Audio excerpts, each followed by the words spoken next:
Hello, my beautiful souls. Welcome sa ating tarot reading sessions. Keep in mind, general reading po ito. Maring mag-resonate, maring hindi. Kunin nyo na lang po kung para sa inyo and leave the rest. Maring mag-shift ang energies or magkabaliktad ang sitwasyon. Kaya kayo na pong bahala kung saan kayo nakalugar sa reading natin. So, let's see.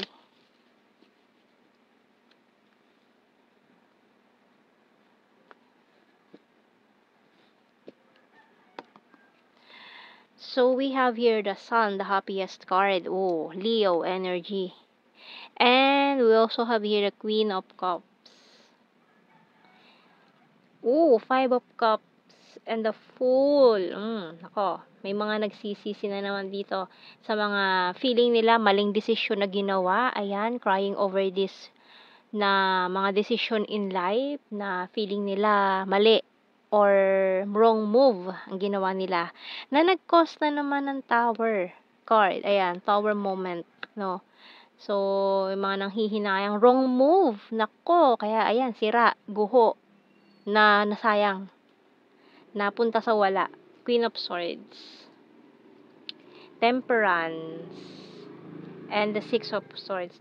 Nagmadali eh. May nagmadali, no? Para nagpadalos-dalos ng desisyon, hindi mo na pinag-aralan, hindi mo na chinek or nag-background check. Bottom card, Page of Cups. Ayan. So, ngayon, nung hihinayang siya, nakatingin siya doon sa nasira. Ayan. Binabalikan niya sa alaala yung mga nasirang past, yung mga nagumuho sa nakaraan, na nag-cause itong Tower card natin dito. Ayan. So, kasi nawalan siya ng patience eh. Kumbaga, nagpadalos-dalos ng desisyon. Itong taon to ngayon, nanghihinayang siya. Kasi, nasayang. Ang daming nasayang. Yung effort, nawala, na parang bula, parang nabaliwala lahat ng pagod, pinaghirapan. Nakakapanghinayang. Oo, laking panghihinayang nitong taong ito sa mga desisyon na nagawa niya. So, tingnan natin signs and symbol cards natin.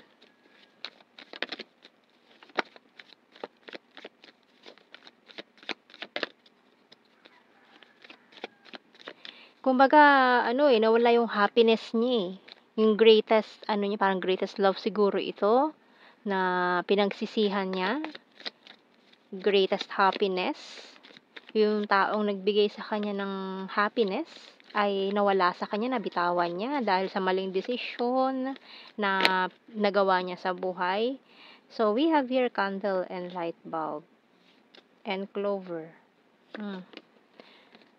Okay, so pero kahit ganon, you are blessed pa rin. Ayan, swerte pa rin ang mga nangyayari. Kumbaga, for some of you, may lesson behind this. Kung bakit nangyari to. No? So, we have here traffic lights. Ayan eh, kasi hindi naghintay ng right time. Nagpadalos-dalos. Kumbaga, sige, grab na natin. Sige, ito na lang. Sige, parang pabara-bara yung desisyon. Hindi nag-isip. Ganyan. Yan may bonfire pa tayo dito. Kumbaga parang may pinili siyang iba, may pinili siyang tao na sa tingin niya okay. Sa tingin niya, ito na lang kasi convenient naman 'to eh, gano'n. Tapos hindi nag-work out. Kumbaga yung pinili niya bonfire energy. Kumbaga pansamantala, hindi pang permanent.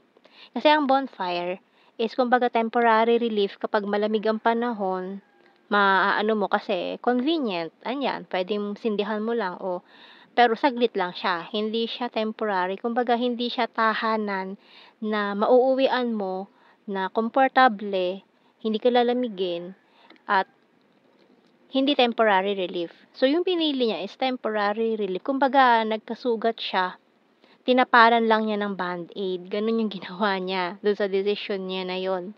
Hindi niya alam na after no'n, hindi na siya nagpa-check up, hindi na siya, uminom ng gamot ta's hindi na siya nagpa-check up. Tinaparan lang niya ng band-aid. Kumbaga first aid lang ginawa niya sa hindi niya na ginawa. Ang nangyari, nagkaroon ng infection. So, parang gano'n yung desisyon niya. Example lang 'yon 'no, para maintindihan. So, parang gano'n yung nangyari sa kanya ngayon na lumala yung sitwasyon, simpleng ganito lang, pero bakit gano'n ang laki ng damage na nangyari sa inyo, sa connection niyo nitong taong 'to. Kaya ang dami niyang ano dito, what if, ang dami niyang ano, panghihinayang. Nanghihinayang siya, ayan, na umiiyak-iyak pa 'yan. So, bottom card, diamond. So, ngayon lang niya kasi na-realize na yung nawala sa kanya, diamante pala. Pinili niya 'to, band-aid lang, bonfire, temporary relief. So, hindi niya alam na yung binitawan niya is mansion pala, tahanan pala na puwede siyang maging comfortable, na hindi niya kailangan magsindi ng bonfire, temporary relief, para lang maging maligaya siya, 'no? Kasi gano'n yung pinili niya. Kumbaga kasi yun yung pinaka-convenient para sa kanya nung panahong yun. Maaari kasi may mga ano kayo nitong taong ito, hindi siya nag-effort, kulang sa effort, ganyan. So, mas pinili na lang niya itong convenient para sa kanya, pero yun, temporary lang, hindi siya pangmatagalan. So, ayan, yung baga yung mga tao na, "Okey na 'yan, sige 'yan na lang." Gano'n. Hindi naghihintay ng divine timing, ng God's will, gano'n. So, hindi niya hinintay, eh, yung God's will na ano, eh, yung ibibigay ni Lord, yung divine timing, right time. Kumbaga itong traffic lights natin na ito, it's representation din ng divine timing. Kumbaga 'pag hindi pa puwedeng tumawid at tumawid ka, puwede kang madisgrasya, puwede kang masagasaan, puwede kang maano, end, 'di ba? So, yun hindi siya naghintay, eh. Kumbaga pabara-bara siyang tumawid, o 'yan nasagasaan siya. Cost ng Tower card. So, gano'n yung mga nangyayari sa mga nagmamadali, hindi kumbaga walang pasensya maghintay, ganyan, 'di ba? So, ngayon tsaka siya nanghihinayang, nagsisisi sa mga maling desisyon niya sa buhay. So, we have here, can't let you go. Oh, ngayon tsaka siya nag-e-emote siya na bakit ko siya binitawan, bakit itong bonfire ang pinili ko at hindi yung taong ito na husband or a wife material. So, we have here, "You're my destiny." Sorry, I'm wasted. So, ito siya ngayon, wasted. Yan, "You're so hot." Kasi para kang hot potato na binitawan niya, eh. Hindi niya kayang i-handle yung sitwasyon. "You're so hot." Napaso siya. So, ayun, naghanap ng bonfire na lang 'no. So sweet and caring, ayan. Powerful and discipline. So, maaaring itong taong 'to is working in a field na, napalayo yung destino niya sa'yo. Maaaring military, police, or nalipat siya ng ng ano, lugar, location sa work. Kaya siguro yun yung naging bonfire niya, temporary relief niya is a coworker. Malapit sa kanya, nakikita niya araw-araw. So, yun yung naging temporary relief niya nung mga panahong yun na magkahiwalay kayo.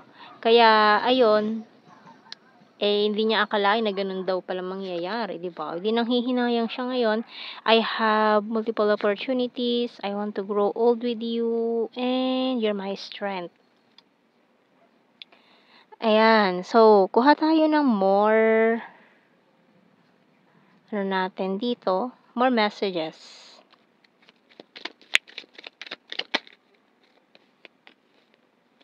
Pero gusto niyang tumawag sa'yo, eh. Eto, with this telephone card natin dito. Gusto niya mag-usap kayo, pag-usapan yung mga nangyari noon, or kung ano man 'tong mga plano niya, gusto niya sabihin sa'yo. "I wish I could take back my words." Oh. So, we have here, "I hope that you can forgive me one day. I lost myself for a little while, can't stop thinking about you. We will be together again. I look for you everywhere. I know that I crossed the line with you. I replay our conversations over and over." So, yung binabalikan niya yung mga conversations niyo. Kaya minsan magtataka ka, biglang tumunog yung messenger mo pero walang message. Kasi ibig sabihin nun parang napindot niya or na-like niya yung conversations niyo before, pero in-unlike niya ulit para hindi mag-notif yun or hindi siya lumabas dun, hindi siya mag-up. 'Di ba nag-a-up yun sa Messenger kapag na-like mo yung isang message?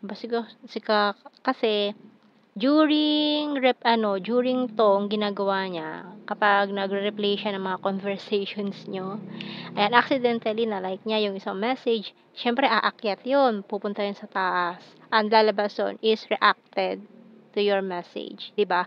Maliban na lang kung na-delete na yung conversation. So, gano'n. Magtataka ka biglang tutunog yung messenger mo pero walang message. Maaaring yun na napindot niya accidentally. Okay, so bottom card, I know I messed up everything. Ayan. So, oops, tingnan natin anong message. Archangel natin. So, we have here Teaching and Learning by Archangel Zadkiel. Keep an open mind, learn new ideas, then teach these ideas to others. So, mukhang itong taon to nagbigay sa'yo ng a lot of lessons in life.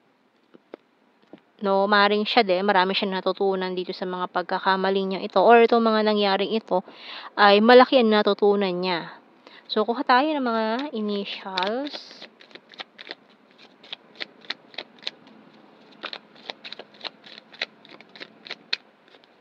PM, maaaring mag-personal message. L. V. Z, G.